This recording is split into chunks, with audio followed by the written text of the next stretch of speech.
दैनिक पाठ्य योजना संख्या 19 जिसमें कक्षा 9 विषय भौतिक विज्ञान कालांश दिनांक प्रकरण कार्य जिसको अंडरलाइन करना है। विद्यालय का नाम जिसमें आप इंटर्नशिप कर रहे हो या ब्लॉक टीचिंग कर रहे हो। इसके बाद आपको 2 कॉलम बनाने हैं, पहला शिक्षण उद्देश्य और दूसरा अपेक्षित व्यवहारगत परिवर्तन, जिसमें पहला उद्देश्य ज्ञान, विद्यार्थी कार्य की परिभाषा का प्रत्यास्मरण कर सकेंगे, विद्यार्थी कार्य से संबंधित सूत्र आदि का प्रत्याभिज्ञान कर सकेंगे। अवबोध, जिसमें विद्यार्थी कार्य से संबंधित विभिन्न उदाहरण दे सकेंगे, विद्यार्थी कार्य का अर्थ स्पष्ट कर सकेंगे। अनुप्रयोग, जिसमें विद्यार्थी कार्य विषय से संबंधित तथ्यों का दैनिक जीवन में उपयोग कर सकेंगे, विद्यार्थी कार्य विषय से संबंधित तथ्यों का नवीन परिस्थिति में उपयोग कर सकेंगे। कौशल, विद्यार्थी कार्य से संबंधित प्रश्नों को सरलता से, शीघ्रता से, शुद्धता से हल कर सकेंगे। अभिरुचि, जिसमें विद्यार्थी की कार्य विषय के प्रति जिज्ञासा प्रवृत्ति विकसित होगी, विद्यार्थी की कार्य विषय से संबंधित अधिक से अधिक प्रश्न पूछ सकेंगे, जिसमें विद्यार्थियों का कार्य विषय के प्रति वैज्ञानिक दृष्टिकोण विकसित होगा। सहायक सामग्री, जिसमें ब्लैक बोर्ड, संकेतक, चार्ट, मॉडल, शिक्षण विधि या प्रविधियाँ, जिसमें प्रदर्शन युक्त व्याख्यान विधि एवं प्रश्नोत्तर प्रविधि। जिसके बाद पूर्व ज्ञान, जिसमें विद्यार्थी विस्थापन व बल की सामान्य जानकारी रखते हैं। प्रस्तावना, जिसमें आपको 3 कॉलम बनाने, पहला क्रम संख्या, दूसरा छात्र अध्यापक क्रियाएं, यदि महिला हैं तो छात्रा अध्यापिका क्रियाएं और विद्यार्थी क्रियाएं। जिसमें पहला सवाल, आप कहीं जाने के लिए किस वाहन का प्रयोग करते हैं, स्कूटर, बाइक, कार या बस का। जब स्कूटर बाइक रास्ते में खराब हो जाता है तो क्या करते हैं, रिपेयरिंग। स्कूटर के रिपेयरिंग के लिए किसके पास जाएंगे, मिस्त्री के पास। स्कूटर को खींचने के लिए किसकी आवश्यकता होती है, बल की आवश्यकता होती है। बल लगाकर वस्तु को बल की दिशा में विस्थापित करने की क्रिया क्या कहलाती है, समस्यात्मक। जिसके बाद उद्देश्य कथन करेंगे। आज हम कार्य व कार्य के मापन का अध्ययन करेंगे। इसके बाद आपको प्रस्तुतिकरण, जिसमें आपको 5 कॉलम बनाने, पहला शिक्षण बिंदु व विषय वस्तु विश्लेषण, दूसरा छात्र अध्यापक क्रिया, विद्यार्थी क्रिया, सहायक सामग्री और श्यामपट्ट कार्य। जिसमें पहला शिक्षण बिंदु कार्य, जिसके विकासात्मक प्रश्न, वस्तु को कुछ दूरी तक तय कराने के लिए हमें वस्तु पर क्या लगाना होगा, बल। वस्तु पर बल लगाने पर एक निश्चित दिशा में तय की गई दूरी क्या कहलाती है, विस्थापन।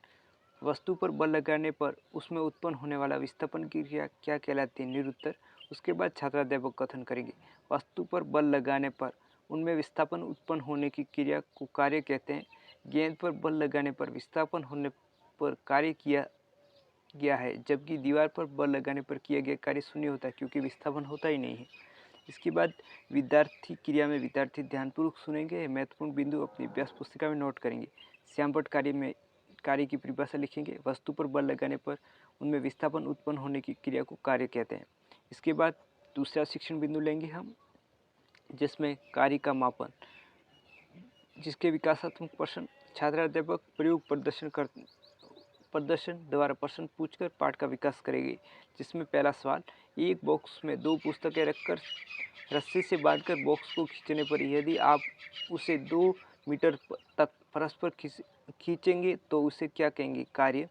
इसी बॉक्स में यदि 4 मीटर तक खींचा जाए तो कार्य अधिक लगाना होगा या कम, कार्य अधिक होगा। पुस्तक की संख्या बढ़ाने पर बॉक्स में 4 मीटर खींचने पर बल अधिक लगाना पड़ेगा या कम, बल अधिक लगाना पड़ेगा। विस्थापन समान होने पर भी किस स्थिति में कार्य अधिक करना पड़ा, समस्यात्मक। जिसके बाद छात्राध्यापक कथन, जिसमें प्रथम स्थिति में वस्तु विस्थापित होती है व बल भी लगाना पड़ता है, ये बात दूसरी स्थिति पर भी लागू होती है। अतः कार्य 2 क्रियाओं पर निर्भर करता है, वस्तु द्वारा तय किए गए विस्थापन पर व वस्तु पर लगाए गए बल के परिमाण पर, जिनमें कार्य बराबर बल गुणा बल की दिशा में विस्थापन, कार्य का मात्रक जूल होता है। इसके बाद सहायक सामग्री में ये जो हमने कार्य किया है श्यामपट्ट पर, या हमने चार्ट बना के बच्चों को प्रदर्शित किया है। कार्य बल गुणा बल की दिशा में विस्थापन, W बराबर Fs, S विस्थापन है और F जो कि बल है। यहाँ कार्य किया गया, W बराबर किया गया कार्य, F बल और S जो कि विस्थापन होगा। इसके बाद मूल्यांकन प्रश्न, जिसमें कार्य का मात्रक है न्यूटन, किलोग्राम, जूल या वॉट। वस्तु द्वारा एक निश्चित दिशा में तय की गई दूरी को क्या कहते हैं। दीवार पर बल लगाने पर किया गया कार्य कितना होगा। कार्य के कोई 2 उदाहरण बताइए। विस्थापन शून्य होने पर कार्य का मान क्या होगा। कार्य, जिसमें वस्तु पर किया गया कार्य किन किन क्रियाओं पर निर्भर करता है। पर्यवेक्षक टिप्पणी। आपका बहुमूल्य समय देने के लिए धन्यवाद। जय हिंद।